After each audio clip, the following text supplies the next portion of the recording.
ఏంటి భారతదేశంలోనే రెండవ అతిపెద్ద బుద్ధుని విగ్రహం మన అమరావతిలో ఉందా?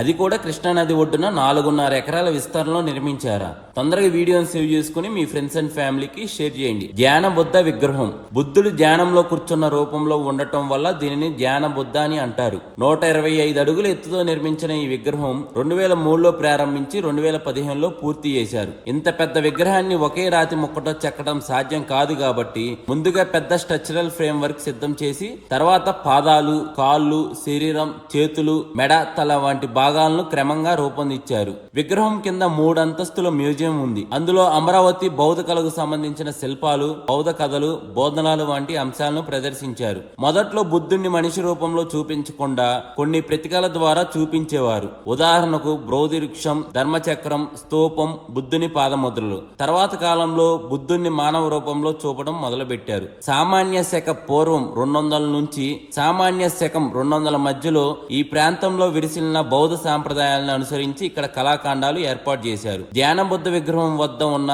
నిర్మాణంలో 8 స్తంభాలు బౌద్ధంలోని ఆర్య అష్టాంగ మార్గాన్ని సూచిస్తాయి. ఇవి బుద్ధుడు చూపించిన దుఃఖం నుంచి విముక్తి పొందే మార్గంలో ముఖ్యమైన 8 అంశాలు. ఇది ఆధునిక కాలంలో నిర్మించిన విగ్రహం. కానీ ఈ విగ్రహం ఉన్న ప్రాంతం మాత్రం 2000 సంవత్సరాలకు పైగా పురాతనమైన బౌద్ధ చరిత్రను కలిగి ఉంది. ఈ అద్భుతమైన విగ్రహం చుట్టుపక్కల పచ్చటి మొక్కలతో, రకరకాల పూలతో చూడటానికి చాలా కనువిందుగా ఉంటది. పిల్లలు, పెద్దలు ప్రతి ఒక్కరు చూడాల్సిన ప్రదేశం. ఈ ప్రాజెక్ట్ లక్ష్యం కేవలం ఒక పెద్ద విగ్రహాన్ని నిర్మించడం మాత్రమే కాదు, బౌద్ధ చరిత్ర, కళాతత్వాన్ని ఒకే ప్రదేశంలో చూపించడం. అమరావతి గురించి మరిన్ని విషయాలు మన యూట్యూబ్ ఛానల్లో చూడాలనుకుంటే కామెంట్ సెక్షన్ లో లింక్ అని కామెంట్ చేయండి. వీడియో నచ్చితే లైక్, కామెంట్, షేర్ చేయండి. ఇలాంటి మరిన్ని వీడియోస్ కోసం మన యూట్యూబ్ ఛానల్ ని సబ్స్క్రైబ్ చేసుకోండి.